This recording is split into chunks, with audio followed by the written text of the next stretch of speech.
अरे सुरेंद्र, अच्छा हुआ तो आ गया, मैं तेरी राह देख रही थी। क्या हुआ माँ? क्या बापू फिर से? हाँ देखना, अब तक घर नहीं लौटे। वो ठेके के आसपास कहीं पी के सो गए होंगे। जाना जाना, लेके आना। ये पकड़, आता हूँ।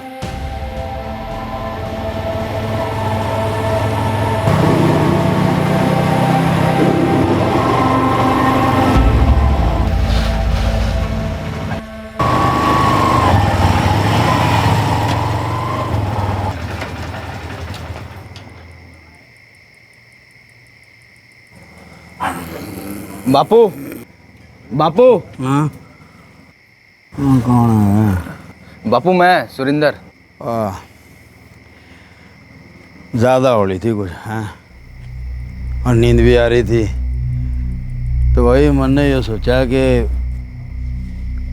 हरिराम के घर के सामने लेट लूँ थोड़ी देर। बापू कितनी बार कहा, एक मोबाइल ही रख लो, कभी भी फोन कर दो, लेने आ जाऊंगा। अरे बावड़ा हो गया कि तू है? दारू पी के खुद को तो मैं संभाल ना सकूं, और ये मोबाइल शोबाइल ने कैसे संभालूंगा मैं? पता था मेरे को वो आवेगा मेरे को लेने के लिए। अच्छा अच्छा ठीक है, चलो माँ राह देख रही है, चलो चलो चलो। चल बेटा चल चल।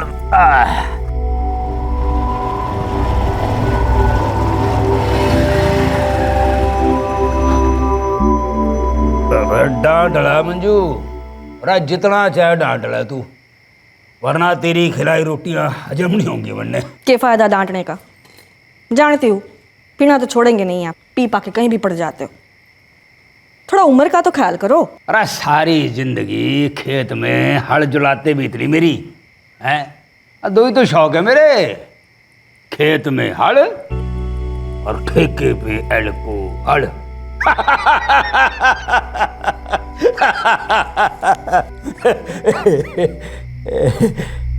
अरे सुरेंद्र बेटे, अरे चुपचाप क्यों बैठा तू? कोई परेशानी है क्या? नहीं बापू, कोई परेशानी ना है, सब ठीक चल रहा है। वाह, धंधा पानी ठीक ठाक चलन लाग रहा ना? हाँ हाँ बापू, ठीक चल रहा है। ना कोई परेशानी है तो बता दे।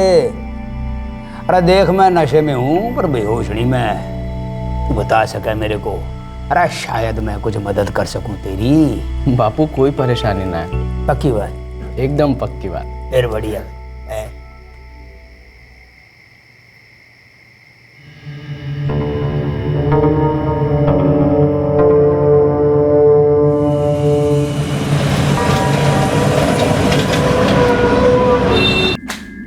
ओए कमाल कर रहा सुरेंद्र, ओए मैं अपनी रकम मांग रहा हूँ और तू टाइम मांग रहा है। और कितना टाइम दूं तन्ने हैं?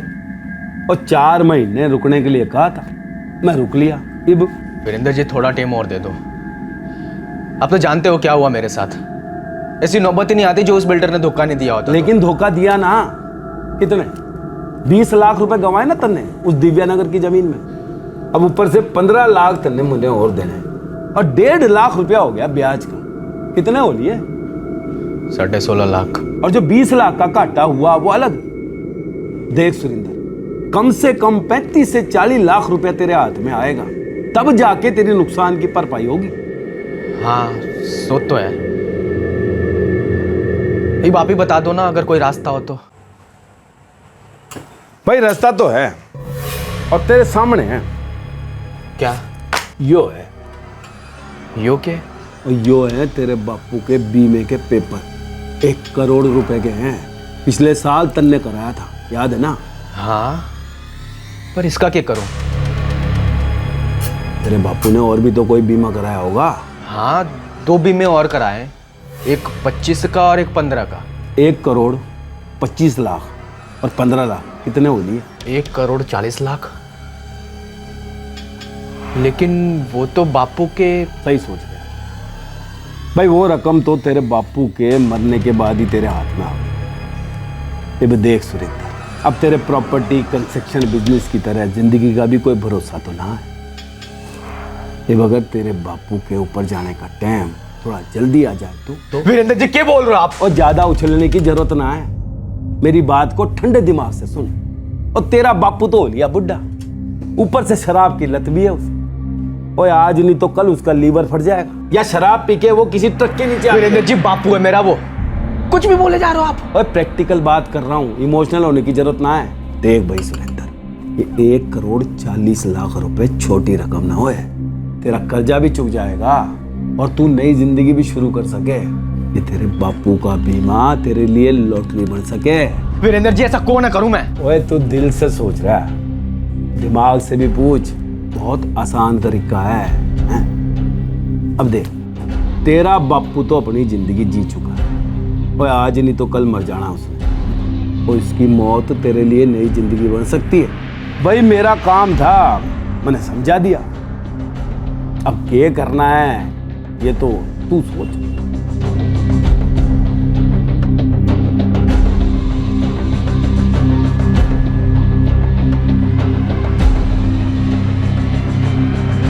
सुरेंद्र के मन में पनप रहा ख्याल उसके दिल को दहला रहा था। डर से ज्यादा उसे एक गिल्ट का भाव सता रहा था।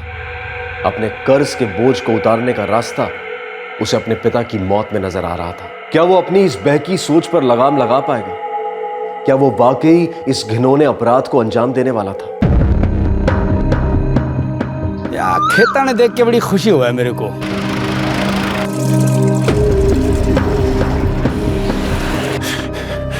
मैं अपनी रकम मांग रहा हूं।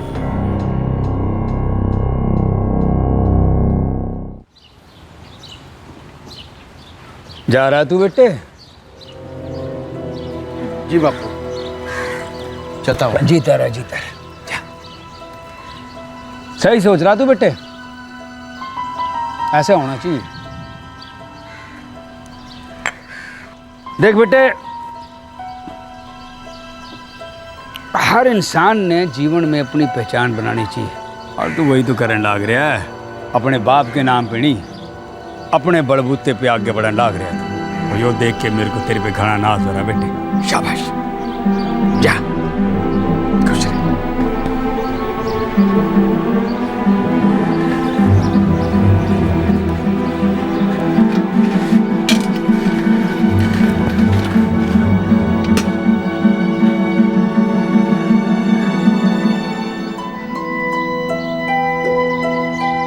अरे वाह भाई वाह, ये तो बहुत बढ़िया खुशबू आने लग रही है।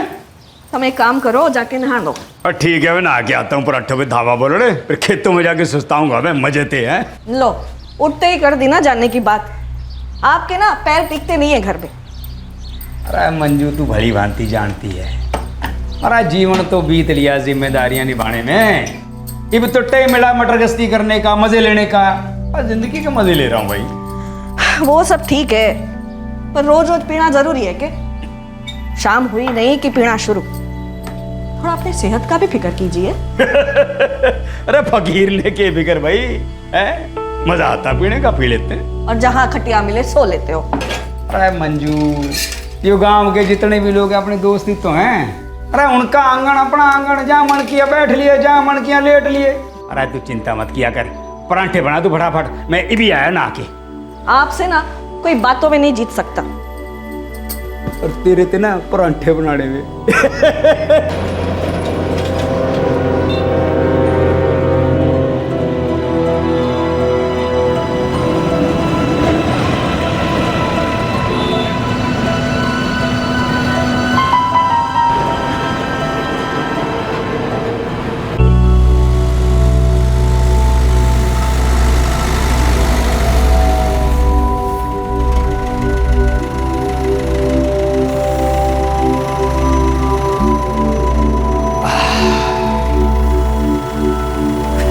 राम राम मालिक। राम राम रतन, राम राम। भाई क्या हाल है तेरे? आशीर्वाद है मालिक। मालिक कुछ चाय वगैरह मंगाओ मालिक? ना ना ना, चाय आनी चाहिए, अभी रोटी खा के निकला मैं खाते। भाई बात यो है यार, खेता ने देख के बड़ी खुशी हुआ है मेरे को, इसीलिए यहाँ पे चला आता हूँ। भाई तुम अपना काम चालू रखो, जाओ, मेरे पाछे भागने की जरूरत नहीं है। जाओ काम करो, जाओ जाओ जाओ। वाह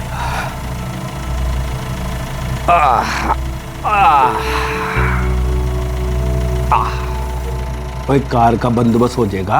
हाँ, मेरा दोस्त बलबीर, उसके पास गाड़ी है। तो लिया, और कह देना रात में कहीं जाना है, सुबह तक लौटा दूंगा।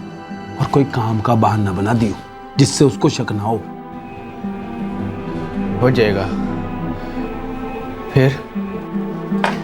फिर मेरे फोन का वेट करियो। मैं तेरे बापू को किसी सुनसान जगह पर ले आऊंगा। उसके बाद क्या करना ये तो जाने है ना तू। इब क्या हो लिया? कुछ ठीक नहीं लग रहा। बापू है मेरा, वो हमेशा साथ दिया है उसने मेरा। बात तो सही कहने लग रहा है तू ना। अच्छा किया जो तूने साफ साफ बता दिया। खेती ना करनी तने तो मत कर। वैसे भी बढ़िया लाइन पकड़न लग रहा तू। ये आजकल कंस्ट्रक्शन और प्रॉपर्टी का जो बिजनेस है बड़ा फैलन लग रहा है हरियाणा में। अरे जमीनों के दाम भी बढ़िया मिलन लग रहे हैं। हाँ चल तू काम शुरू कर, मैं तेरे साथ हूँ। थैंक यू बापू। देखना अब जी जान लगा दूंगा, कुछ बन के दिखाऊंगा आपको। शाबाश, अरे मन ने पूरा यकीन है तू कामयाब होगा। बेटा ऐसे किसान की एक बात नहीं याद रखना, तो जमीन में सिर्फ बीज नहीं बोया जाता, पसीना भी बोना पड़ता है, वक्त भी, फिर जाके ये फसल लहराती से है। ऐसे बेटे तेरे बिजनेस में भी ना ये उतार चढ़ाव तो आते रहेंगे, पर हार नहीं मानना, मेहनत और लगन ते डटे रहना। कुछ ठीक नहीं लग रहा वीरेंद्र जी। तो तेरे साथ कौन सा ठीक हुआ? और तुझे किसी ने धोखा नहीं दिया होता तो तू क्या है मुसीबत में पड़ता? और सुरेंद्र, धंधा ईमानदारी और मेहनत से ही नहीं चलता है, उसमें दुकानदारी और कमीनापन भी होना चाहिए। और ये भी कुछ सोचने की जरूरत ना है, जो तूने ठान ली वो कर। देख सुरेंद्र, ये इंश्योरेंस के पैसे वो आगे या पीछे और तन्ने ही मिलने वाले थे। बस यूं समझ ले कि आज तन्ने जरूरत थी तो मिल गए। पर बापू, भाई बापू की नहीं, अपनी सोच। ये वक्त जज्बाती होने का नहीं है, वो ऐसा मौका दोबारा नहीं मिलेगा। वो इसे हाथ से मत जाने दे। अब तू जा गड्डी लेकर आ और बाकी सब मुझ पे छोड़ दे।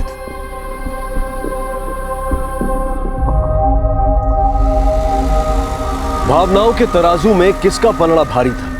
धंधे में हुए नुकसान से सर पर चढ़े कर्ज का, या बेटे के पिता के प्रति फर्ज के कर्ज का?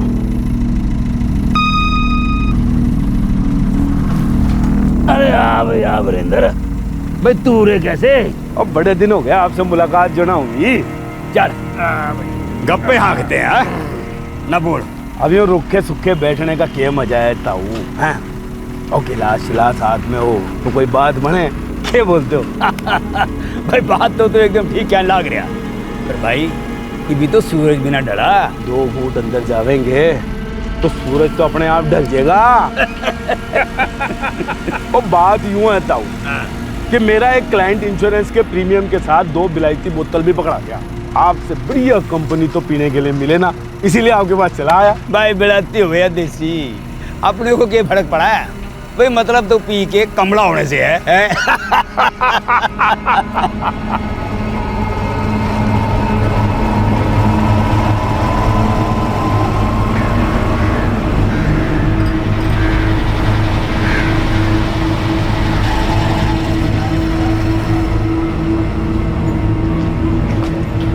ले भाई।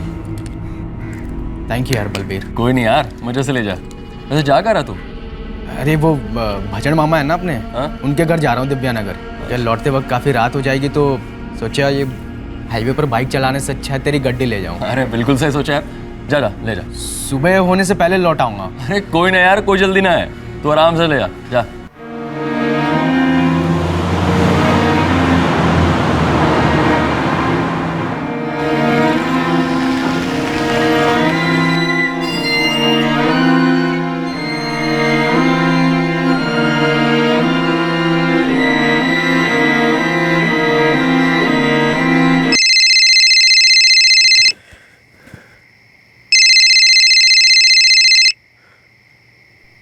हाँ माँ। हाँ बेटे, कहाँ है तू?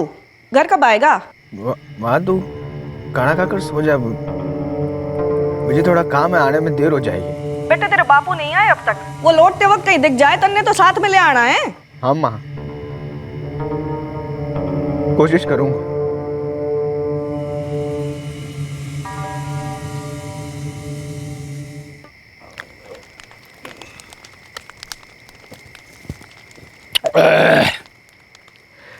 भाई ये बेड़ाती तो खत्म हो गई, पर एक बात तो माननी पड़ेगी भाई, मक्खन की तरह गले से नीचे उतर गई है।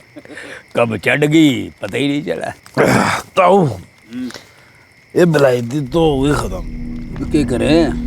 ये भी चल के देसी चलाते हैं, क्या कहते हो? चल भाई, आज देसी विदेशी दोनों का मजा ले लेते हैं। चल भाई। अरे ताऊ वो मन्ने लागे चढ़ गया। हाँ भाई वीरेंद्र भाई, चढ़ तो ली।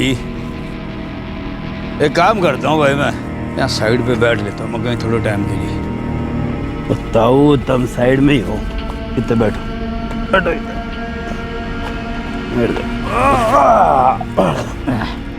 ताऊ। और मैं ना सुरेंद्र को बुला लेता हूँ, वो आपको आगे ले जाएगा। बुला ले, तू बुला ले सुरेंद्र ने, मैं थोड़ी देर लेट लेता हूँ यहाँ पे तब तक है। अरे मेरा पढ़ना कित गया भाई? हाँ वो जान देता वो। ठीक है, गया तो गया, फिर जान दे। गया भाई, जान दे, गया।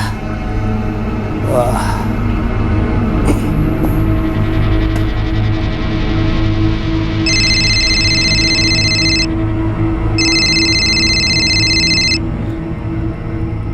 तैयार है ना तू? हाँ हाँ तैयार हो। हम लोग यहाँ पहुँच चुके हैं और तेरा बापू बेसुध पड़ा है सड़क पे, तू गड्डी लेकर आ जा। और सुन रहा है ना तू? हाँ सुना। जल्दी आ जा, मैं तब तक तेरे बापू को ना बीच में लटाता हूँ।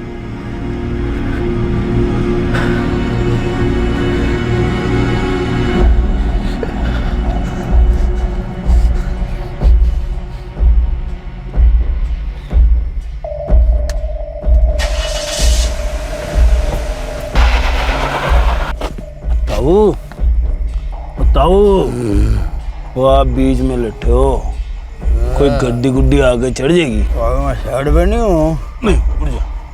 चल भाई साइड पे उड़ लेता हूँ मेरा। उड़ जा, आ जा, आ जा ताऊ, उड़ जाओ। आ जा भाई आ जा, हो जा आराम से, इधर हो जा पीछे। और हो गया भाई, और जा। और साइड पे आ लो। मेहरबानी भाई वीरेंद्र, मेहरबानी भाई। यूँ बता, वो मेरा बेटा सुरेंद्र आ रहा ना मेरे को लेने के लिए? मेरे को लेने तो आप फोन कर दिया। आजा, लेट लेट आजा मेरे बेटे, आजा आजा।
रात को आने की क्या जरूरत थी, सुबह लौटा देता। चल अब आ गया तो नहीं सोचा सुबह चला जाना। नहीं यार बलवीर, घर जाऊंगा, माँ को बोल के आया था। ठीक है फिर तो जा।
क्यों क्या हुआ?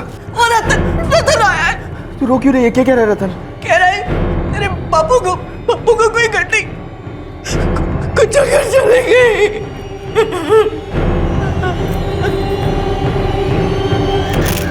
अब उसका मकसद था अपने पिता की इंश्योरेंस पॉलिसी के पैसे हासिल करना, लेकिन क्या यह साजिश कामयाब होने वाली थी?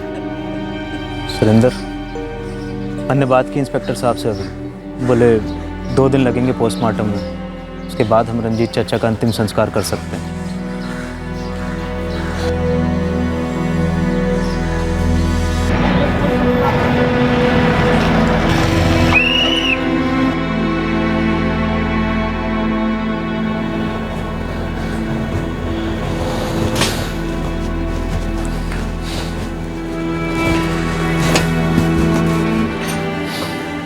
देख सुरेंद्र, जो तेरे चेहरे की मायूसी देख के तो किसी को शक ना होगा, लेकिन तेरी आंखों का डर मन ने डरा रहा है। और संभाल अपने आप को। ये जो करना था ना, हमने कर दिया और सब सही हुआ है। और मन ने पता लगाया है, पुलिस ने भी एक्सीडेंट का केस दर्ज किया है। वह हमारा नाम कभी नहीं आएगा। माँ से आंख नहीं मिला पा रहा, उसके आंसू थम ही नहीं रहे। खुद को यह दिलासा देने की कोशिश कर रही है, जो हुआ वो भगवान की मर्जी थी। भैया, सुरेंद्र हमेशा उन्हें ढूंढ के लेके आता था। हमारी किस्मत में यही लिखा था, इसलिए सुरेंद्र भी नहीं था घर में, वरना हमेशा की तरह ढूंढ के ले आता उन्हें। ये भी दुख तो होगा ही है, तो इतना टेंशन क्यों ले रहा है इसमें? और रोना चाहती है ना तो रोने दे, और मन हल्का हो जाएगा उनका, और धीरे धीरे सब ठीक हो जाना है। और काम की बात ध्यान से सुन, 1 हफ्ते में इंश्योरेंस का क्लेम फाइल करना है, और 1-2 महीने में तेरे अकाउंट में पैसा आ जाना है। उसके बाद अपना कर्जा चुका देना। वो एक बार तेरा कर्जा चुकता हो गया, और फिर बेटे का फर्ज निभाना और खुश रखना अपनी माँ को, है? वह भी संभाल अपने आप को।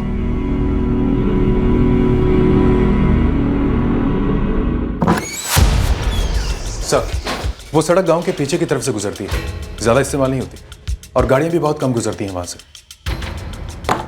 विक्रम, अगर गाड़ियां बहुत कम गुजरती हैं वहां से, तो फिर एक्सीडेंट होने के चांसेस भी बहुत कम हो जाएंगे। या तो रंजीत भैया की किस्मत खराब थी, या फिर रंजीत भैया की तरह गाड़ी चलाने वाला आदमी भी नशे में था। विक्रम, ये फोटोग्राफ्स देखो। ऐसा नहीं लगता कि गाड़ी ने 2 बार को चलाई विक्टिम? एक काम करो, ये टायर मार्क्स किसी एक्सपर्ट से चेक करो। एक बार हमें ये पता चल गया कि गाड़ी कौन से मॉडल की थी, तो व्हीकल को ट्रेस करना आसान हो जाएगा। मुझे नहीं लगता ये किसी ट्रैक्टर या टेम्पो के निशान है, कोई छोटी गाड़ी होनी चाहिए। इसका अंदाजा बिल्कुल सही है। जिस तरह से विक्टिम की बॉडी को कुचला गया है, छाती, हाथ, चेहरे का आधा हिस्सा और पैर, इन सभी बॉडी पार्ट्स के ऊपर से गाड़ी गुजरी है, और पूरे चांसेस हैं कि गाड़ी 2 बार बॉडी के ऊपर से गुजरी होगी। डॉक्टर, वारदात की जगह पर टायर के मार्क्स मैंने खुद देखे, वहां के फोटोग्राफ्स भी हैं हमारे पास। मुझे लगता है गाड़ी एक ही थी। शायद ये भी हो सकता है कि एक्सीडेंट के बाद ड्राइवर घबरा गया हो और हड़बड़ाहट में उसने गाड़ी पीछे लेने की कोशिश की हो, और गलती से विक्टिम पे दोबारा गाड़ी चढ़ा दी हो। मतलब आपको लगता है विक्टिम के ऊपर जब दूसरी बार गाड़ी चढ़ी तो गाड़ी रिवर्स में थी? शायद ऐसा हुआ हो। वैसे विक्टिम की बॉडी में अल्कोहल का लेवल काफी ज्यादा पाया गया है।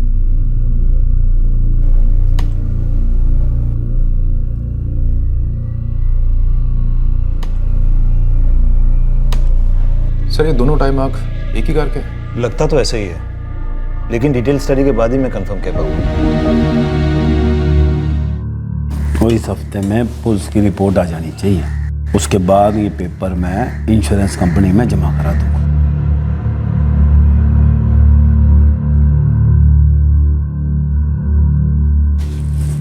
सुरेंद्र, वो संभाल, कुछ ही दिनों की बात है, समझा? क्या कहती है आपकी रिपोर्ट? कुछ शक करने वाली बात है क्या? जी, ये बात तो श्योर है कि एक ही मॉडल की गाड़ी विक्टिम को 2 बार को चल के गई, लेकिन एक बार भी गाड़ी रिवर्स में नहीं थी। टायर्स पर जो ट्रेडमार्क्स हैं इनसे साफ पता चलता है गाड़ी जब विक्टिम की बॉडी के ऊपर से रोल हुई तो दोनों बार टायर्स आगे की ओर घूम रहे थे।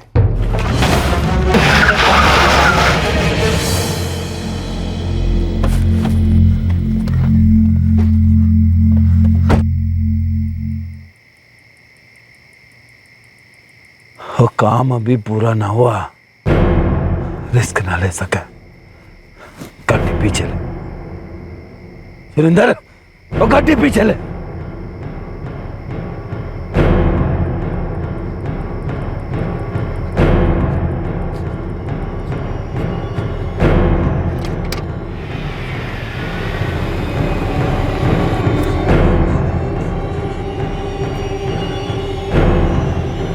अब क्या सोच रहा है?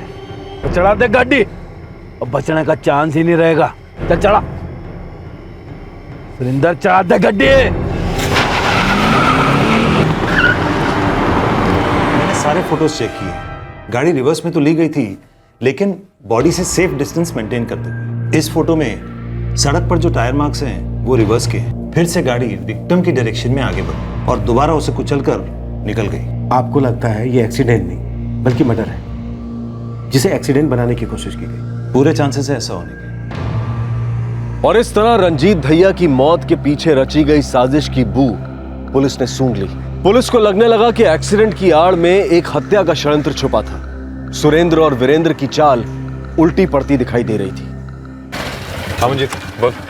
सब्जी रंजीत दहिया काफ़ी खुशमिजाज आदमी था और काफ़ी पैसे वाला भी। गांव में अच्छी ज़मीन और फसल से अच्छी कमाई होती है उसकी। पैसे को लेकर कोई दुश्मनी थी उसकी? अभी तक तो उसके बारे में जिससे बात की वो तो अच्छा बोल रहे हैं साहब जी। शराब की आदत थी उसे? कभी कोई झगड़ा? ये तो पूरा गांव जानता है साहब, वो दारू पीने का शौकीन था और दारू पी के तमाशा नहीं करता था। हाँ, एक अटपटी आदत थी कि ज़्यादा दारू पीने पर जहाँ मन करे वहीं लेट जाता था। मनमोजी था साहब जी। उसकी ये मौज तो उसके घर वालों को पसंद आने से रही। उसकी बीवी और लड़के के साथ कोई झगड़ा था उसका? ऐसा तो कुछ नहीं साहब। हाँ, पर सुरेंद्र अपने बाप की तरह किसान नहीं बनना चाहता था। उसका अपना अलग से धंधा है, कंस्ट्रक्शन और प्रॉपर्टी। बाप और बेटे में कोई रंजिश थी? नहीं साहब, रंजीत ने तो धंधा शुरू करवाने में सुरेंद्र की मदद की थी और सुरेंद्र भी अपने बाप का पूरा ख्याल रखता था। कभी कभी रंजीत के ज़्यादा दारू पीने पर सुरेंद्र ही हिफाजत से घर लाता था अपने बाप को। मंजीत, हमें लगता है कि रंजीत दहिया का एक्सीडेंट नहीं हुआ, उसे मारा गया। दाल में कहीं कुछ काला तो है। सर जी, 3 महीने में यही जमीन की कीमत 1.5 गुना ऊंची हो जाएगी।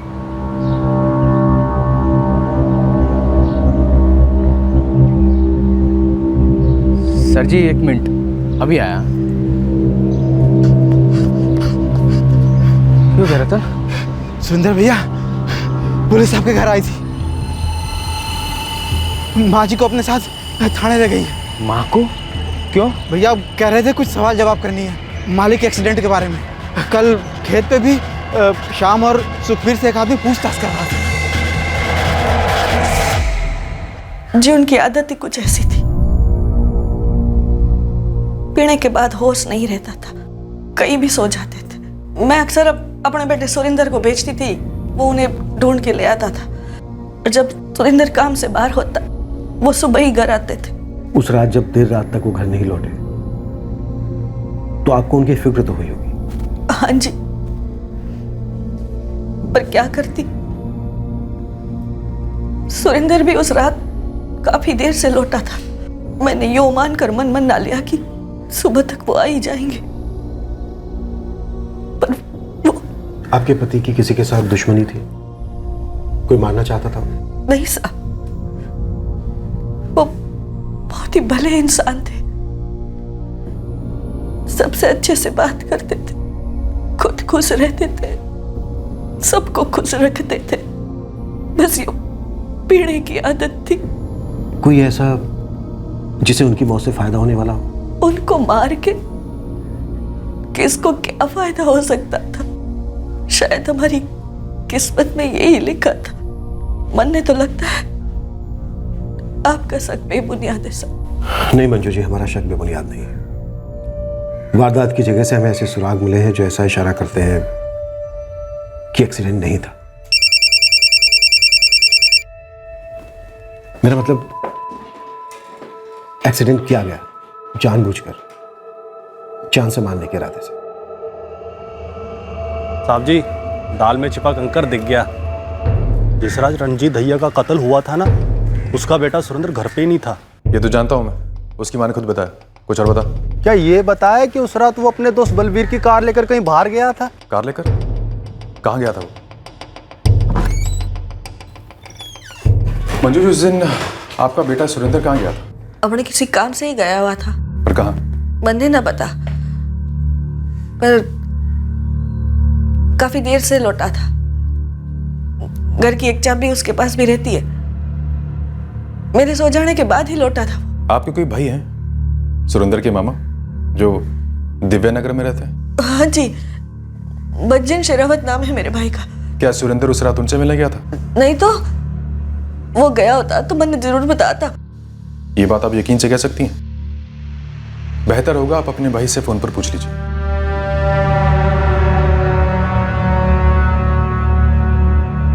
हाँ मंजू बोल, क्या बात है? जिस रात इनका एक्सीडेंट होया था, सुरेंद्र आपसे मिलने आया था क्या? नहीं तो सुरेंद्र को तो यहाँ आए 1 महीने से ज्यादा हो गया है, पर तू पूछ क्यों रही है? बात क्या है? ना ना कोई नहीं, मैं बाद में बात करती हूँ आपसे। नहीं साहब, सुरेंद्र वहां नहीं गया था। मैंने कहा ना, वो गया था तो मैंने जरूर बताता। पर ये गलत बात आपको बताई किसने? आपके बेटे के दोस्त बलबीर ने। और ये बात सही है या गलत, ये हम पता लगा ही लेंगे।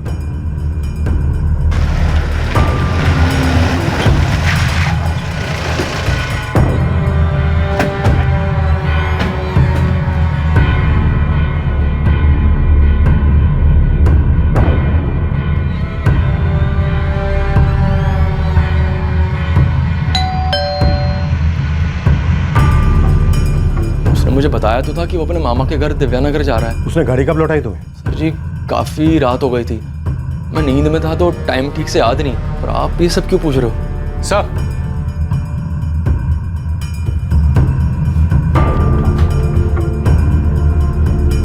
सर लगता है रंजीत वाले को इसी गाड़ी से कुचला गया था। टायर पर खून के निशान अब भी हैं।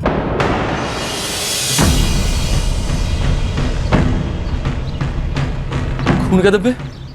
क्या हुआ सर जी? बलबीर, क्या तुम बता सकते हो कि ऐसी क्या वजह हो सकती है कि सुरेंद्र ने अपने पिता की हत्या कर दी? क्या बात कर रहे हो सर जी? वो भला ऐसा क्यों करेगा?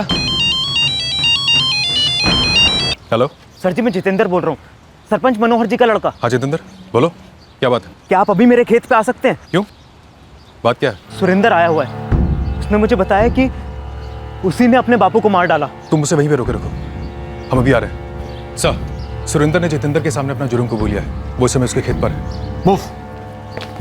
बलबीर, गाड़ी को हाथ मत लगाना, हमारी दूसरी टीम आकर गाड़ी को सीज करे। ओके?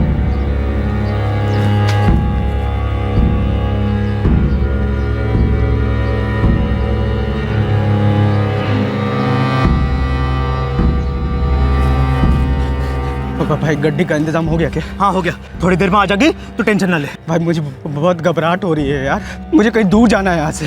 पुलिस वाले माँ को पूछताछ के लिए लेके गए, मुझे भी ढूंढ रहे होंगे यार। मैं मानता हूँ मुझसे बहुत बड़ी गलती हो गई, पता नहीं क्या हो गया था मुझे। तू मुझे निकाल सकता है यहाँ से? तू संभाल देगा भाई, निकाल ले मुझे यहाँ से। शांत हो जा, देख मैं हूं ना तेरे साथ, तो घबरा मत। मैं जेल नहीं जाना चाहता यार। साले तूने पुलिस को बुलाया? सुरेंद्र मेरी बात सुन, तूने वादा किया था कि तू निकालेगा मुझे यहाँ से, तूने भरोसा तोड़ दिया मेरा। सुरेंद्र देख देख सुरेंद्र, देख तू एक गलती कर चुका है, देख दूसरी मत कर। अरे सुरेंद्र नहीं, पुलिस वाले आ जाएंगे। देख सुरेंद्र मेरी बात सुन, भागना फिजूल है। सुरेंद्र मेरी बात सुन सुरेंद्र। जितेंद्र, अच्छा क्या तुम जो वक्त पर फोन करते? सुरेंद्र, हमने सबसे पूछताछ की, सबका यही कहना है कि तुम्हारे अपने पिता के साथ अच्छे रिलेशन थे। तुम्हारी माँ ने भी यही कहा। फिर ऐसी क्या वजह थी कि तुमने अपने पिता की हत्या कर दी?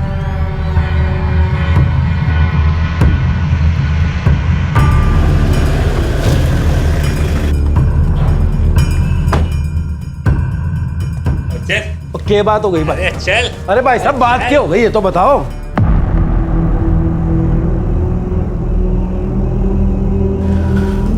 मंजू जी, सुरेंद्र ने अपना जुर्म कबूल कर लिया है।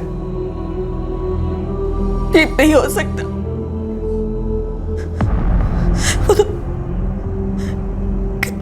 प्यार करता था अपने बापू से, कितना मानता था वो। मैं समझ सकता हूं आपके लिए मानना कितना मुश्किल है, पर सच यही है कि आपके बेटे सुरेंद्र ने खुद अपने पिता की जान ली है।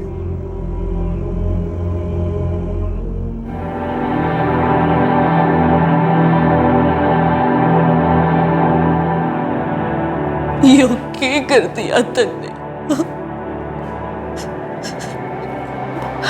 बात उस वीरेंद्र के 15 लाख लौटाने की थी तो अपने बापू से मांग लेता। अपने बापू के खाते में इतने पैसे तो थे, खुशी खुशी दे देते तन्ने। उन्होंने पूछा भी तो था ना तन्ने, फिर क्यों? शर्म आ रही थी मुझे, मेरे नुकसान के पैसे बापू से मांगे, शर्म आ रही थी। ओए कैसी शर्म, तेरे बापू थे वो, उनका जो कुछ भी था तेरा ही तो था। है कब शर्म ना आई तुझे जब एक लालची आदमी ने अपने बापू को मारने की बात की और तन्ने मान ली? तब शर्म नहीं आई तन्ने अपने बापू की जान ले ली। रंजीत के पास काफी जमीन थी, खेत थे, जिससे उसे अच्छी आमदनी होती थी। सुरेंद्र चाहता तो अपने पिता से मदद मांग सकता था, वो अपनी मां से बात कर सकता था या फिर अपने मामा से कह सकता था। कोई भी उसकी मदद कर सकता था, बस एक बार सुरेंद्र के कहने की देर थी। आज सुरेंद्र को अपने किए पर पछतावा हो रहा है। जब इंसान किसी अपने की जान लेता है तब पश्चाताप की आग उसे मरते दम तक तड़पाती है, जिसमें आज सुरेंद्र तड़प रहा है। जब से इस साजिश का आगाज हुआ तब से हर कदम पर एक गिल्ट फीलिंग, कुछ गलत होने का एहसास बार बार सुरेंद्र को हो रहा था। जज्बाती तौर पर देखा जाए या फिर किसी और नजरिए से, हर लिहाज से उसका यह कदम गलत था, लेकिन फिर भी सुरेंद्र ने अपने जज्बात को, अपनी भावनाओं को किनारे करते हुए इस अपराध को अंजाम दिया। उसका यह सोचना सरासर नादानी थी कि उसके अपने पिता के खून से सने हाथ कभी हथकड़ियों में नहीं जकड़े जाएंगे और वो अपने पिता की बीमा की रकम से अपनी जिंदगी संवार लेगा। सुरेंद्र ने उस इंसान की सांसें छीन ली जिसने जिंदगी के हर मोड़ पर उसका साथ दिया और हमेशा देता। जरूरत थी तो सिर्फ उस इंसान से बात करने की, उसके सामने अपना हाल बयां करने की। लेकिन बड़े दुख की बात है कि कर्ज के बोझ से छुटकारा पाने के लिए सुरेंद्र ने अपने पिता के खून का बोझ उठाना बेहतर समझा। इस सब से क्या हासिल हुआ उसे?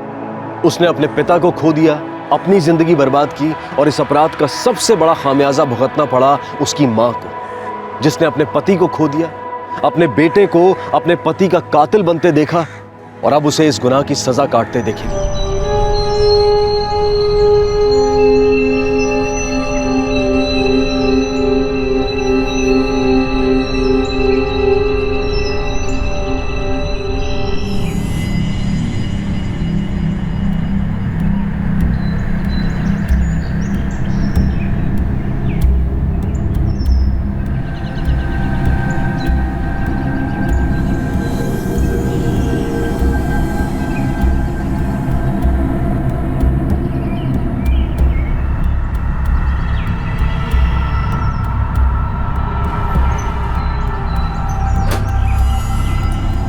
कौन है?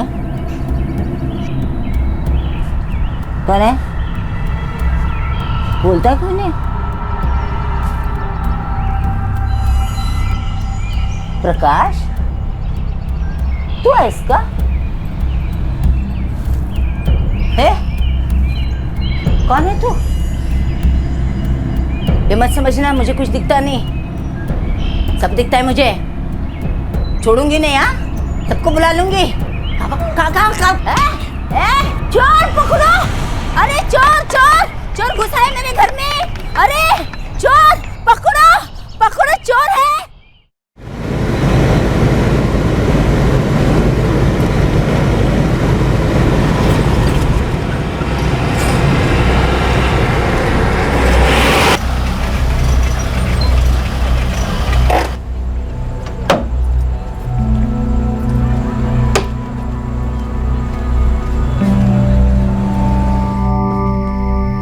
तन्वी, खाना तैयार है, थाली लगा दे सबकी। हो आई। मुकुल, आजा बेटा।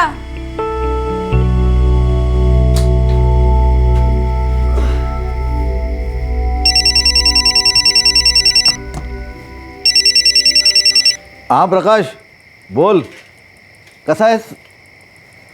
दादा मैं ठीक हूँ, आप कैसे हो? आई, चावल और दूं? नहीं नहीं, रात को चावल ज्यादा होता है, सो नहीं पाती, पेट में गुड़गुड़ करता है। नहीं नहीं नहीं, आई को कुछ नहीं हुआ। हाँ, चोर तो भाग गया, पता नहीं चला कौन था। खरं सांगू आईची खूप काळजी वाटते रे। एक तो दिन ब दिन उसकी आंखें कमजोर होती जा रही है और इस गांव में तो उसका इलाज होने से रहा। प्रकाश, आई को यहाँ मुंबई ले आता हूँ, यहाँ किसी अच्छे डॉक्टर से इलाज करवाएंगे। मुझे नहीं लगता वो शहर आने के लिए इतना आसानी से मान जाएगी। ऐसा करता हूँ, मैं सोमवार को वहाँ आता हूँ। क्या है, शनिवार और रविवार को यहाँ पे ज्यादा सवारी मिलती है, तो दोनों साथ में बैठेंगे आई के सामने और उसे मनाएंगे। ठीक है दादा, तो सोमवार को मैं भी छुट्टी ले लेता हूँ। ठीक। अनीशा, सोचता हूँ आई को यहाँ मुंबई लिया। पर आई मानेगी? मुंबई आने के नाम से उनका मुंह बिगड़ जाता है। तू फिक्र न कर, इस बार कुछ भी करके आई को मना लेंगे मैं और प्रकाश। इस बार आई की जिद नहीं चलेगी। हाँ नहीं नहीं, मुझे नहीं आना शहर। तुम्हारा वो शहर मुझे रास नहीं आता। कितना शोर होता है वहाँ पे, आंखों के साथ मेरे कान भी खराब हो जाएंगे। नहीं नहीं, मैं यही ठीक हूँ। अगर मुंबई में अच्छे से इलाज होगा तेरी आंखों का। हाँ, क्या हुआ है मेरी आंखों को? तो बिना वजह बात को बढ़ा रहा है। सब कुछ तो दिखता है मुझे। तो सत्येंद्र है, ये प्रकाश है, और वो उर्मिला है। मुझे मालूम है वो चोर की वजह से तुम लोग डर गए हो। मगर ये बात क्यों भूल जाते हो? वो चोर को मैंने घर में घुसने नहीं दिया, बाहर से बाहर भगा दिया। पळून लावलं मी त्याला। आई, अरे बात वो नहीं है, बात तेरे आंखों की है। तेरी आंखें पहले से ज्यादा कमजोर हो गई है अब 70 साल की उम्र में जिंदगी ओझल हो रही है, तो आंखों का क्या? मैं बिना आंखों से भी अपने गांव को देख सकती हूँ। भाई इतने साल प्रकाश के साथ रहे, अब थोड़ा टाइम मेरे साथ भी रहे ना। हम दोनों तेरे बेटे हैं, तो दोनों में इतना फर्क क्यों करती है तू? रहने दे। मैं खूब समझती हूँ तेरी नौटंकी। जज्बाती बनकर मुझे उल्लू मत बना तू। प्रकाश, मैं बोल देती हूँ, मैं शहर जाने वाली नहीं। अगर तू जिद कर सकती है ना, तो मैं भी जिद कर सकता हूँ। आखिर तेरा ही बेटा हूं मैं। हाँ? तू मानेगी नहीं तो बच्चे की तरह गोद में उठा के लेके जाऊंगा तुझे।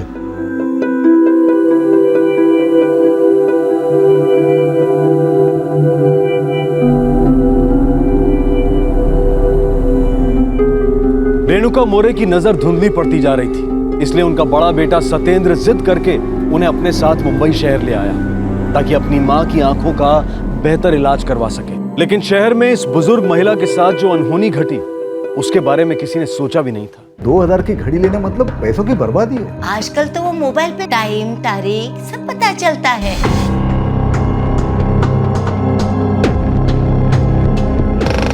बोल, तू आइस का?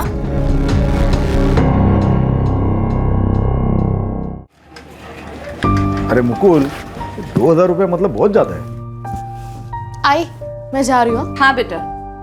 अजी, मैं ये थे। संभल के जाना। हाँ बेटा।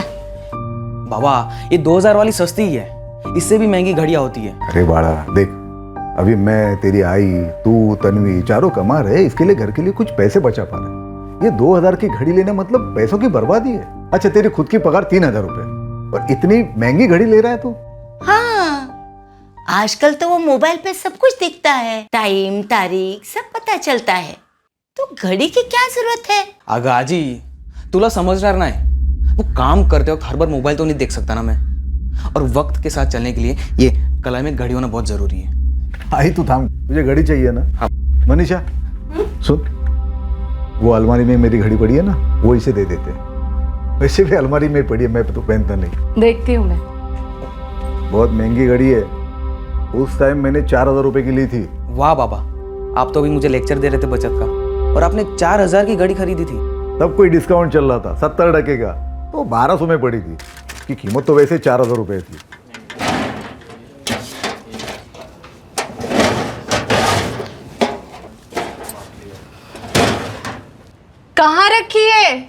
कहीं भी नहीं दिख रही है। क्या बात कर रही हो? अरे यहीं तो थी। सब जगह देखा, कहीं भी नहीं दिख रही है। हटो सर।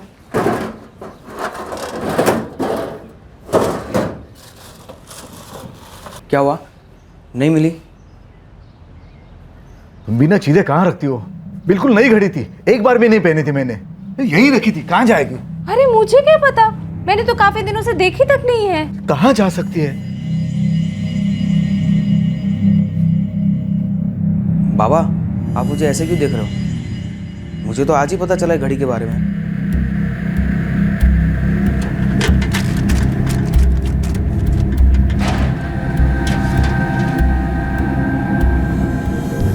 अरे ऐसे कैसे गायब हो सकती है? कितनी महंगी घड़ी थी। कहीं चोरी तो नहीं हुई? हो सकता है। आप और मुकुल काम पे निकल जाते हैं, तन्वी कॉलेज, मैं भी काम पे चली जाती हूँ। दोपहर में आई अकेली रहती है घर पे। हो सकता है ना चोरी हो गई हो। और आज को ठीक से दिखाई तो देता नहीं है। कोई आया भी होगा तो भी उन्हें पता नहीं होगा। जाने दो, छोड़ो इस बात को। ऊपर से आई को दरवाजा खुला रखने की आदत है। हो सकता है कि मैंने कहा ना, जाने दो, छोड़ दो इस बात को। अरे आई ने सुन लिया तो उसको बुरा लगेगा, फिर वापस गांव जाने की बात करेगी। तो यहीं कहीं रखी होगी, थोड़ा और ढूंढेंगे तो मिल जाएगी। हाँ चलो मैं काम पे जाता हूँ। बाबा की घड़ी के चक्कर में मेरी घड़ी की तो बात ही रह गई। आइए तो। हाँ, और सुन, संभल के चलाना तेरी काली पिल्ली को।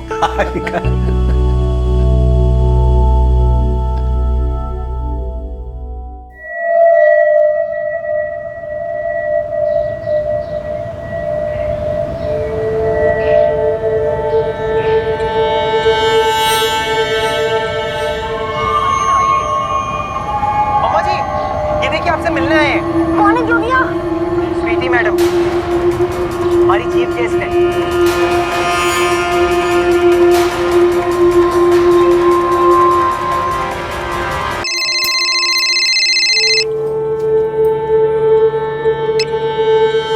हाँ तन्वी, आई घर पे ताला लगा है। ऐसा कैसे? तेरी आजी होगी ना घर पे, वो तो कभी दरवाजा भी नहीं बंद करती, ताला कैसे लगाएगी? अरे मैं घर के बाहर ही खड़ी हूँ आई। मुझे लगता है अज्जी कहीं बाहर गई है। टीवी बंद करना भी भूल गई, बाहर तक आवाज आ रही है मुझे। कहाँ गई होगी? अच्छा तू 10 मिनट रुक, मैं आती हूँ अभी। तब तक तू आस पड़ोस में देख, तेरी आजी शायद वहीं कहीं हो। लक्ष्मी काकी, काय झालं तन्वी? लक्ष्मी काकी आजी है क्या अंदर? नहीं तो क्यों, क्या हुआ? घर पर भी नहीं है, बाहर ताला लगा हुआ है और अंदर टीवी चल रहा है। तेरी आजी तो कभी कहीं नहीं जाती। पता नहीं कहाँ है, मैं नीलू काकी से पूछती हूँ।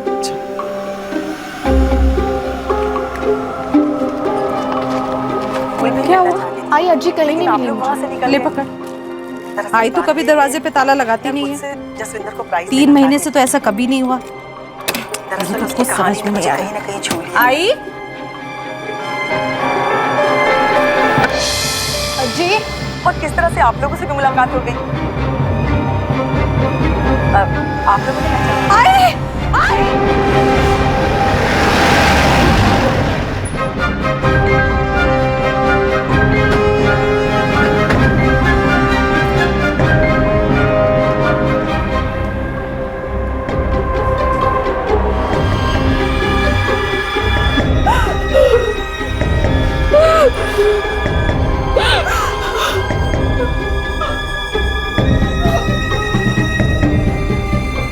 सर, और शायद इसी शर्ट से पूछा गया। घर वालों से पता करो ये शर्ट किसकी? ये मेरी शर्ट है। शर्ट फॉरेंसिक लैब भेजो। तन्वी जब घर लौटी तो दरवाजे पे ताला लगा हुआ था। टीवी भी चल रहा था, बाहर तक आवाज आ रही थी। आई घर से बाहर नहीं निकलती थी, ज्यादा से ज्यादा घर के बाहर बैठती थी या खाट पे लेट जाती थी। 3 महीने से वो है हमारे साथ। उसके आने के बाद से हमने ताला नहीं लगाया घर में। सर, दरवाजा कहीं से भी डैमेज नहीं है। लगता है कातिल घर के अंदर जबरदस्ती नहीं आया था। जब आपकी आई घर पर अकेली होती थी तो दरवाजा खुला रखती थी क्या? आई को बंद कमरे में रहना पसंद नहीं था साहब। साहब, मैं इनके बाजू में रहती हूँ। रेनू काका की जब भी घर में अकेली रहती थी वो बाहर ही बैठती थी। उनको आदत थी बाहर बैठने की, और पास से कोई भी गुजरता था ना, उनसे बुला के बात करती थी। आज आपकी रेणुका जी से मुलाकात हुई थी क्या? नहीं साहब, मैं सुबह से घर के काम में ही लगी हुई थी। आपने यहाँ घर के अंदर किसी को आते हुए या फिर घर से बाहर किसी को जाते हुए देखा था? जी नहीं साहब, काम में इतनी उलझी हुई थी कि ध्यान ही नहीं गया। आप में से किसी ने कोई चीखने चिल्लाने की आवाज सुनी थी क्या? नहीं सर। तुम्हारे पास घर की चाबी नहीं थी क्या? नहीं, जब से अज्जी यहाँ पर है मैं चाबी नहीं लेके जाती। घर की कितनी चाबियां हैं? 2, एक आई के पास और एक घर के ताले में रहती है। मतलब जिसने ताला लगाया वो चाबी अपने साथ ले गया होगा।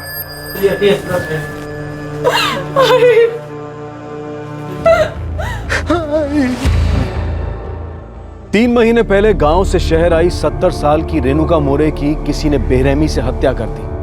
ये murder case Mumbai crime branch के लिए चुनौतियों से भरा रहा। इस केस से जुड़े सवाल तो कई थे लेकिन जवाब बहुत कम। सबसे बड़ी मुश्किल आई इस कत्ल की वजह तलाशने में। रेणुका मोरे की आंखों की रोशनी की तरह इस केस के पीछे का मकसद भी ओझल नजर आ रहा था। मनीषा और सत्येंद्र का कहना है कि घर से कुछ भी चोरी नहीं हुआ, सिवाय उस ताले की चाबी के। Right sir. ये परिवार कोई पैसे वाला नहीं है। मुझे नहीं लगता कि कातिल चोरी करने के इरादे से घर में गया। हो सकता है सर, लेकिन कातिल ने अलमारी खोली जरूर थी, कपड़ों को भी उथल पुथल किया था, पर उसने कुछ चुराया नहीं। शायद वो किसी खास चीज की तलाश में था सर।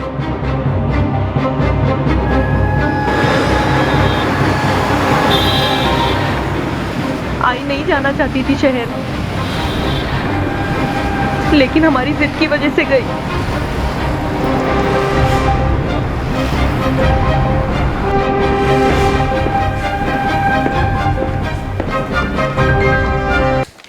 सर, दोनों के ब्लड ग्रुप मैच हो रहे हैं। शर्ट पर जो खून लगा है वो रेणुका मोरे का ही है। मतलब कातिल ने फर्श पे गिरे खून को इसी शर्ट से साफ किया। जाहिर सी बात है, कातिल ने टीवी की आवाज तेज रखी ताकि विक्टिम के चीखने चिल्लाने की आवाज किसी को सुनाई ना दे। सत्येंद्र ने बताया सर कि उसकी माँ की आंखें कमजोर थी, वो दिन में भी ठीक से नहीं देख पाती थी। शायद कातिल भी इस बात से वाकिफ था। उसे लगा होगा कि घर में वो आसानी से दाखिल हो जाएगा और अपना काम करके निकल जाएगा। रेणुका मोरे ने उसे रोकने की कोशिश की होगी, दोनों में झड़प हुई होगी, पर इस झड़प में रेणुका जी की मौत हो गई। सबसे अजीब बात तो यह है सर कि कातिल ने दरवाजे पर ताला बाहर से लगाया और फर्श भी साफ किया। और जब ये कत्ल हुआ तो परिवार के सभी लोग घर से बाहर थे। सबसे पहले तन्वी घर पर लौटा, उसी ने घर पर ताला लगा दिया। उसी ने अपनी आई को बताया। मंगेश, कल तन्वी को थाने बुलाओ। इस वारदात की फिर से जांच शुरू करते हैं, शायद कोई कड़ी छूट गई।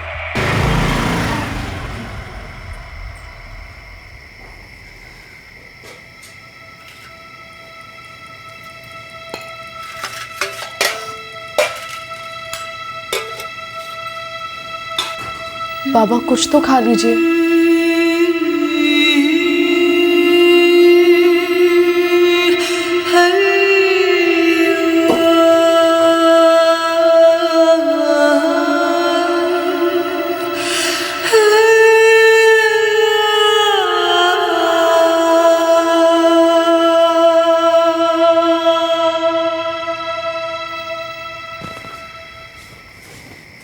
आई क्राइम ब्रांच से फोन आया था, कल बुलाया है। सर मैं कॉलेज के फर्स्ट ईयर में पढ़ती हूँ। तुम कॉलेज से रोज घर आती हो, घर पर खाना खाकर हमेशा काम पर चली जाती हो। जी। पिछले 3 महीने से, मेरा मतलब जब से तुम्हारी दादी तुम्हारे साथ रहने आई तब से कॉलेज से लौटते वक्त वो हमेशा तुम्हें घर पर ही मिली? जी हाँ सर। उससे पहले? उससे पहले चाबी मेरे पास ही रहती थी। आज ही के आने के बाद कभी चाबी लेके जाने की जरूरत ही नहीं पड़ी, इसलिए मैं चाबी घर पर ही छोड़ देती थी। मतलब जिस चाबी से ताला लगाया गया वो चाबी तुम्हारी थी? जी।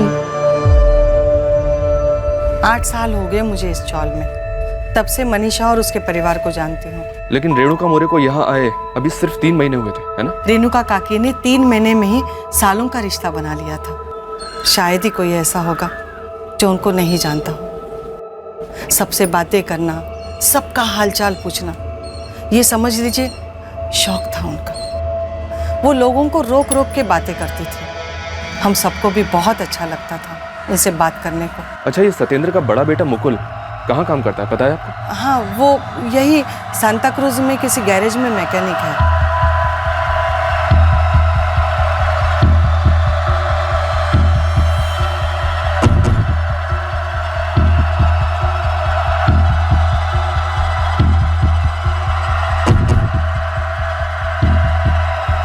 यहाँ ताला हमेशा यहीं रखते हैं और चाबी उसके अंदर, पर पिछले 3 महीनों से ताला लगाने की जरूरत ही नहीं पड़ी। अच्छा, आप अपनी माँ की आंखों का इलाज कौन से अस्पताल में करवा रहे थे? जी वो स्टेशन के बगल में सरकारी अस्पताल है, वहां पर। आंख नजदीक लाइए। हाँ।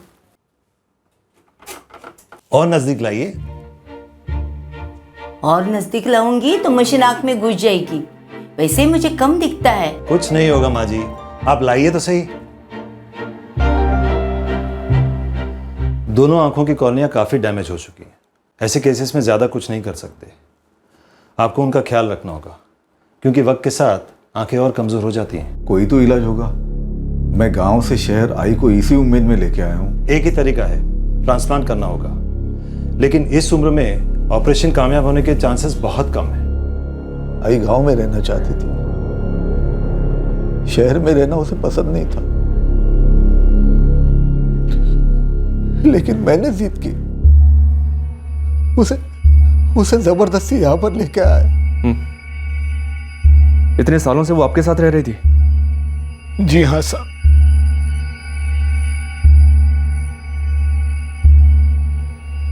सुनीता। ये सर। इस लड़की के बारे में पता करो। कल के बाद घर पर सबसे पहले तन्वी ही पहुंची थी। इसने ही घर पर ताला लगा देखा था। इसकी कही हर बात वेरीफाई करो। Yes sir.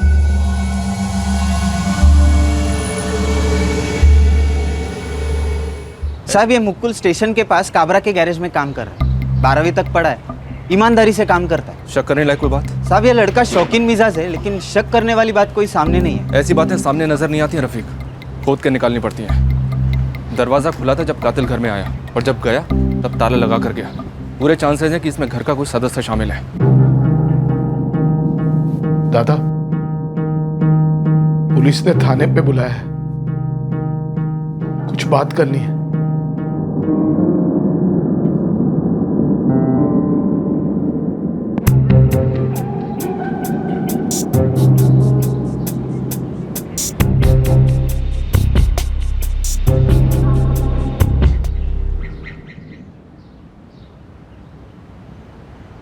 उर्मिला, एक घर में काम बाकी है, 2 बार मैडम का फोन आ चुका, मैं निपटा कर आती हूँ, तू यहाँ देख लेना। हाँ हाँ भाभी, मैं संभाल लूंगी।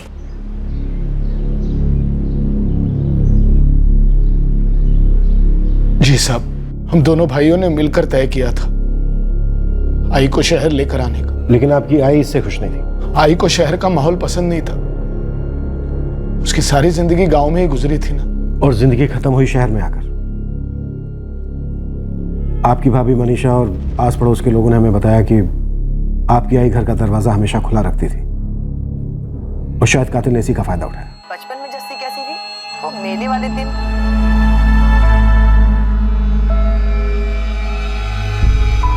मेरे कहने का मतलब है कि मेले वाले दिन के पहले वो मासी की दुकान थी जी।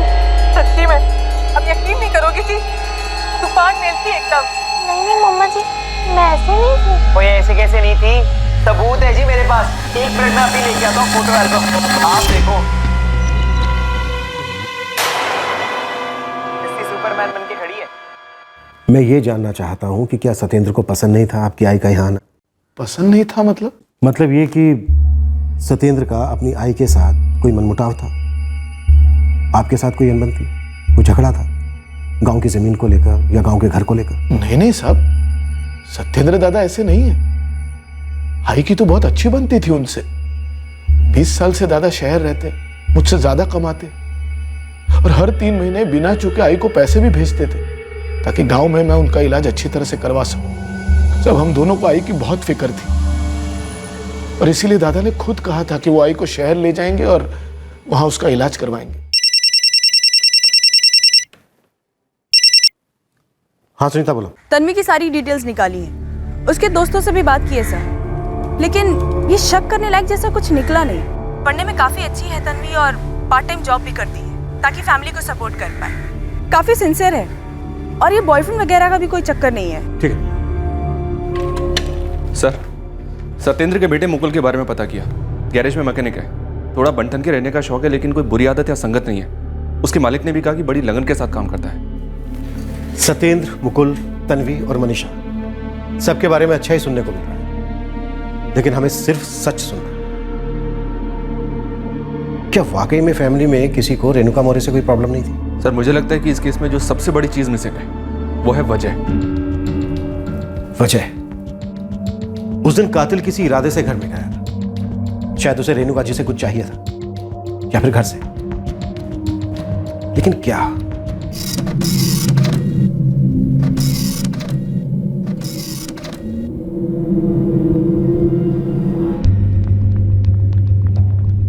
सर किसी के भी फोन रिकॉर्ड्स में शक करने जैसा कुछ नहीं मिला है। उनके फोन रिकॉर्ड्स उनके बयान से एग्जैक्ट मैच करते हैं? जी सर।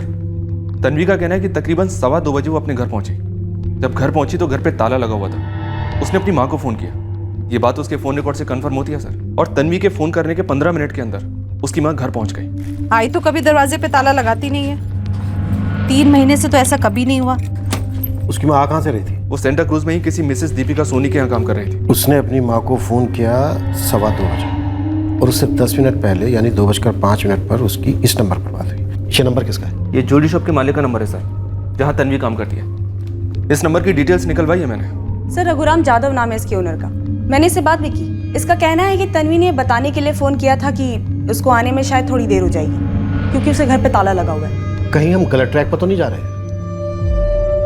हो सकता है तन्वी का इस केस से कोई लेना देना ना, ये दोनों सास बहू के बीच की प्रॉब्लम हो। मनीषा अपने पति और दोनों बच्चों के घर से जाने के बाद सबसे आखिर में घर से निकलती है। हो सकता है दोनों सास बहू के बीच कोई कहासुनी होगी। और सर वैसे भी ये दोनों सिर्फ 3 महीने से साथ में रह रहे थे। सत्येंद्र को ना सही, लेकिन सर हो सकता है मनीषा को अपनी सास का घर आना अच्छा न लगा हो।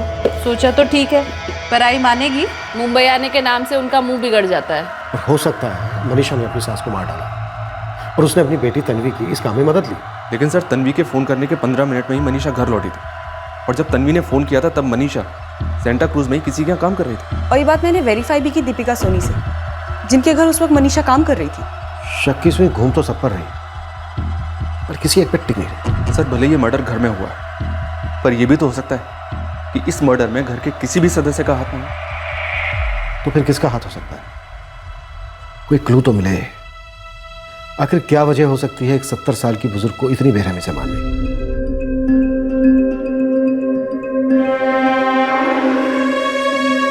सत्येंद्र लगातार क्राइम ब्रांच के चक्कर काटता रहा, इस उम्मीद में कि शायद पुलिस को कोई सुराग मिला हो या उसकी मां के कातिल का पता लगा हो। सत्येंद्र अपनी मां की मर्जी के खिलाफ उन्हें अपने घर लाया था और उसके बाद यह सब हुआ। यह ख्याल उसे मन ही मन सता रहा था। एक बोझ सा महसूस कर रहा था वो। उसके लिए यह जानना बेहद जरूरी था कि उसकी मां को ऐसी बेरहम मौत क्यों मिली, उसके साथ आखिर क्या हुआ था। हम ये पता लगाने की कोशिश कर रहे थे कि ये मामला कहीं आपके गांव से तो किसी तरह से जुड़ा हुआ नहीं है। साहब आपको ऐसा क्यों लगता है? आपके भाई प्रकाश ने हमें बताया कि जब आप अपनी आई को यहाँ पर लेके आए, उससे कुछ ही दिन पहले आपके गांव के घर में कोई चोर दाखिल हुआ था। कौन है? चोर पकड़ो! अरे चोर चोर चोर घुसा है मेरे घर में। हाँ सर, इस घटना के बारे में प्रकाश ने मुझे फोन करके बोला था। अगले हफ्ते में आई को यहाँ पर लेके आया। इस केस में एक बात बहुत अजीब लग रही है। कातिल ने घर के बाहर के दरवाजे पर ताला लगाया। ताला टीवी के पास रखा था। हो सकता है कोई चोरी करने के इरादे से आया हो और जैसा कि आपके गांव के घर पर हुआ, आपकी आई ने उसे भगाने के लिए शोर मचाया और उसने अपने आप को बचाने के लिए आपकी आई की जान ले ली हो। चोर सब मेरे घर से कोई क्या चुरा सकता है? यही सोचकर हमने इस पर कोई खास तवज्जो नहीं दी, लेकिन अभी हम किसी भी संभावना को नजरअंदाज नहीं करना चाहते। आप श्योर हैं कि आपके घर से कुछ भी गायब नहीं हो? आपने सारी चीजें अच्छे से चेक की? सारी चीजें वैसे ही है जैसे थी। मेरे घर से कोई क्या चुरा सकता है भला?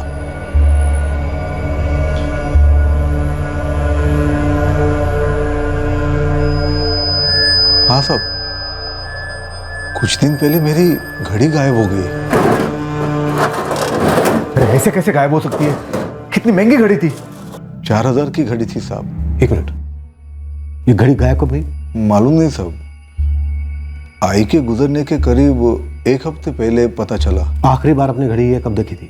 वो आई को गांव लेने गया था, तब सोचा था पहन के जाऊं, लेकिन फिर ख्याल आया कि रास्ते में कहीं चोरी हो गई, कहीं खो गई, तो इसलिए नहीं पहनी।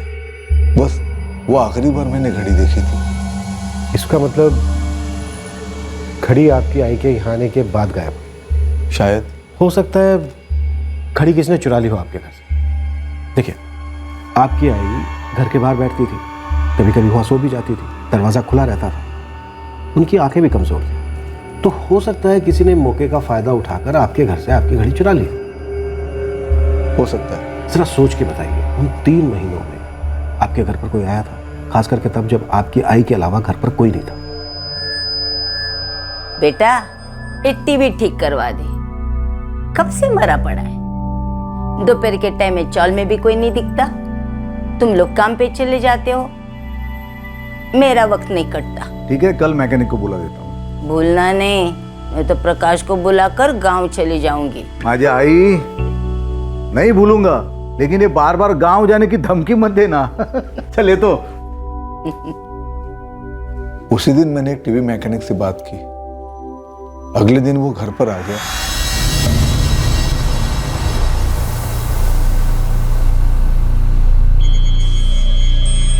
माँ जी, सत्येंद्र मोरे का घर यही है ना?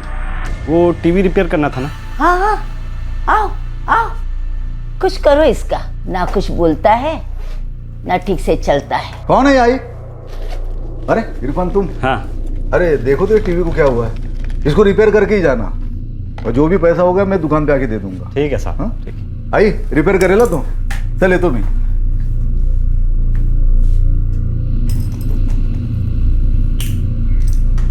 बेटा, कितना टाइम लगेगा?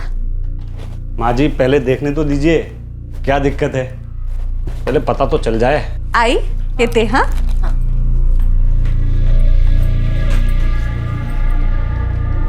तो ठीक कर रहे हैं ना बेटा? कर रहा हूँ माँ जी। वो क्या है ना बेटा, मुझे ठीक से दिखाई नहीं देता, बस सुनाई सब देता है। उस टीवी का वॉल्यूम बराबर ठीक करके रखना। रात को जब मैं घर पहुंचा तो देखा कि टीवी एकदम सही चल रहा था, तो दूसरे दिन मैंने इरफान के दुकान पर जाके उसके पैसे दे दिए। सब मेरे ख्याल से इरफान एक ही आदमी है जो आई के आने के बाद हमारे घर आया था।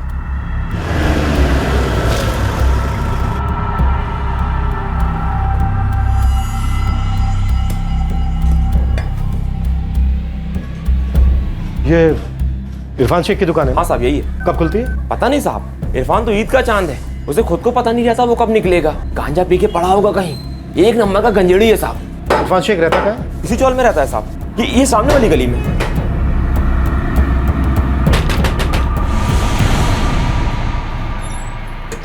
इरफान शेख यहीं रहता है?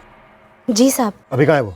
पता नहीं साहब, कुछ बताता थोड़ी ना है। अच्छा, कुछ बता सकती हो इस वक्त वो कहाँ मिलेगा? जी नहीं साहब, सुबह सुबह निकल जाता है और देर से आता है, अपने मर्जी का मालिक है। 1 नंबर का नशेड़ी साहब। नशा करना उसके लिए सांस लेना जितना जरूरी है साहब, और अपनी इसी तलब को ना साहब वो चोरी करके पूरी करता है। यहाँ तक कि उसने चोल के लोगों तक को नहीं छोड़ा। सबके सब कहते हैं साहब, इरफान को ना घर पे टीवी सही करने के लिए बुलाना, यानी कि चोर को दावत देना। कुछ बता सकता है इस वक्त वो कहाँ मिलेगा? हाँ साहब। बैठ गाड़ी में।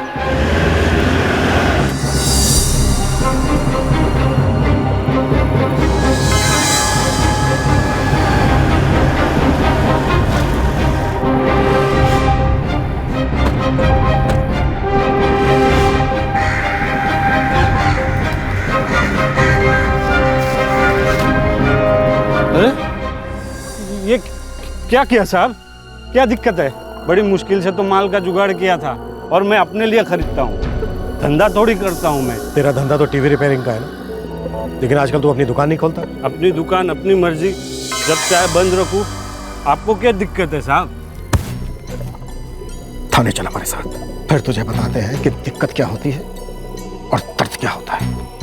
अरे ऐसे पकड़ के काहे को ले जा रहा? इरफान शेख एक टीवी मैकेनिक जो एक बार टीवी रिपेयर करने के लिए सत्येंद्र के घर आया था, वो अब इस केस का मुख्य संदिग्ध था। क्राइम ब्रांच के पास अब तक उसके खिलाफ कोई सबूत नहीं था, सिर्फ शक था। क्या शक की सुई इस बार सही निशाने पर लगी थी?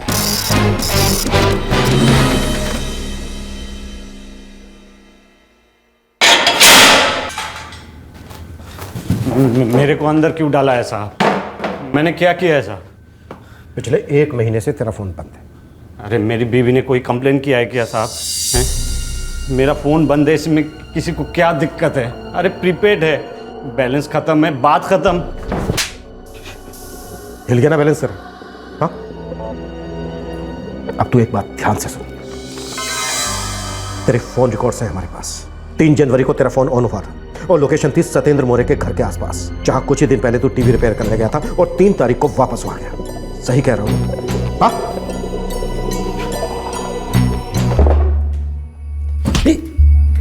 जैसे तुझे लत है ना गांजे की, वैसे ही मुझे भी लत है सच सुनने की।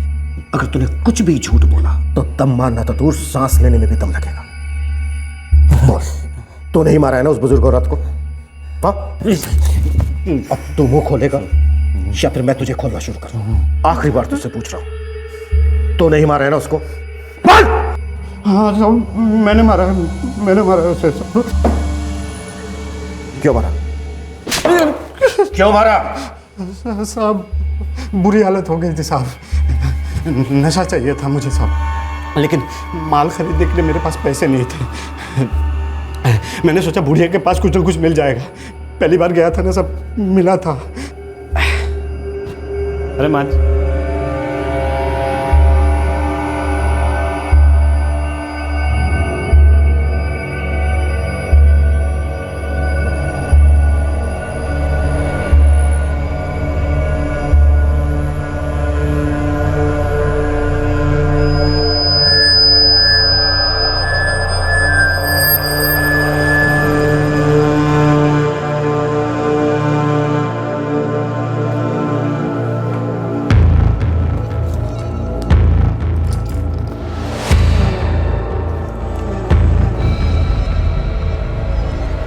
घड़ी बेचने के बाद कुछ दिनों के लिए बंदोबस्त हो गया था साहब, लेकिन कुछ दिनों बाद फिर से कड़की छा गई। मुझे बड़ी तलब लगी हुई थी, गांजा चाहिए था मुझे, लेकिन माल खरीदने के लिए माल नहीं था साहब मेरे पास।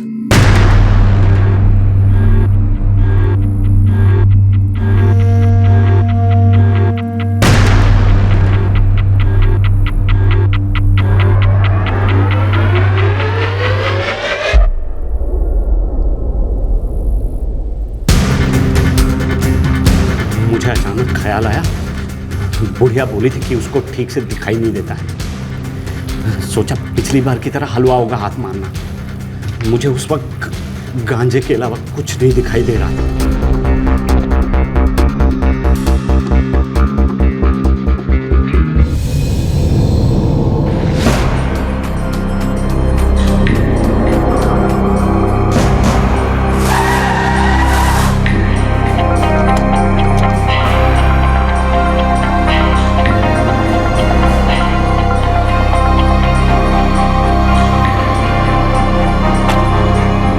मैडम जी आप आइए ना, आइए।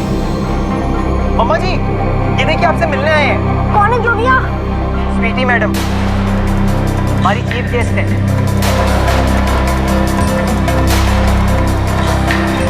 पूरी अलमारी छान मारी पर कुछ नहीं मिला। भेजा घूम रहा था मेरा।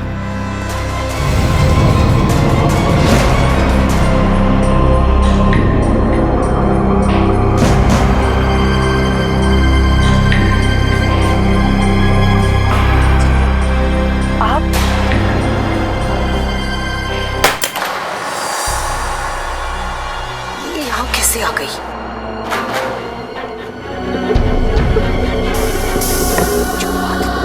कौन है? अगर बाहर आ गई तो मेरा तो पूरा भांडा बोल, ही जाना है। तू है इसका? कौन है रे? मेरे को पता था बुढ़िया को ठीक से नजर नहीं आता। मैंने सोचा भाग लेता। कौन है तू? बुढ़िया शोर मचाने लगी, मैं डर गया था साहब। बैठिए बैठिए।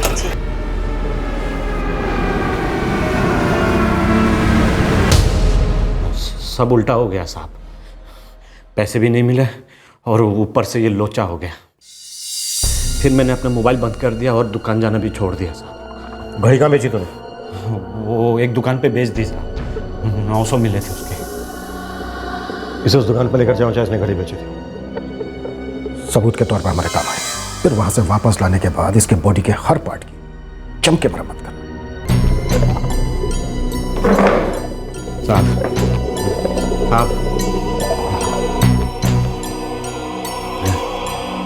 पता नहीं प्रकाश, लेकिन रह रह के ये ख्याल आता है कि अगर आई को मैं यहाँ लाने की जिद न करता तो शायद ये न होता। दादा आप खुद को दोष मत दो। आप नहीं जानते थे कि ऐसा कुछ होने वाला था। और कौन ये सोच सकता था कि ऐसा कुछ हो भी सकता है। देखो ना, इस गांव में जब चोर आया था तब भी तो ऐसा कुछ हो सकता था ना। दादा देखो, संभालो अपने आप को। आपने हमेशा अपनी जिम्मेदारी निभाई है और आए के लिए जो कुछ भी हो सके आपने हमेशा वो किया था दादा।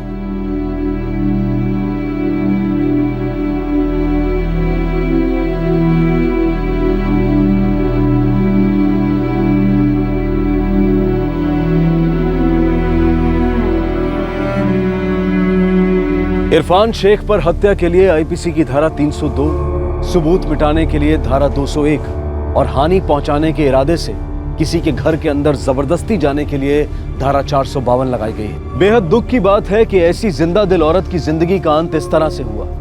दुख उन दोनों भाइयों सत्येंद्र और प्रकाश और उनके परिवार के लिए भी होता है, जो अपनी मां की देखरेख में कोई कमी नहीं छोड़ रहे थे, हर मुमकिन तरीके से उनका ख्याल रख रहे थे और जिन्हें अब अपनी मां की कमी हमेशा खलेगी। इरफान इस वक्त न्यायिक हिरासत में है और अपने पीछे छोड़ गया है अपनी बदहाल बीवी और बच्चे को, जो पहले से ही उसकी नशे की लत और परिवार के प्रति गैर जिम्मेदाराना रवैये से परेशान थे।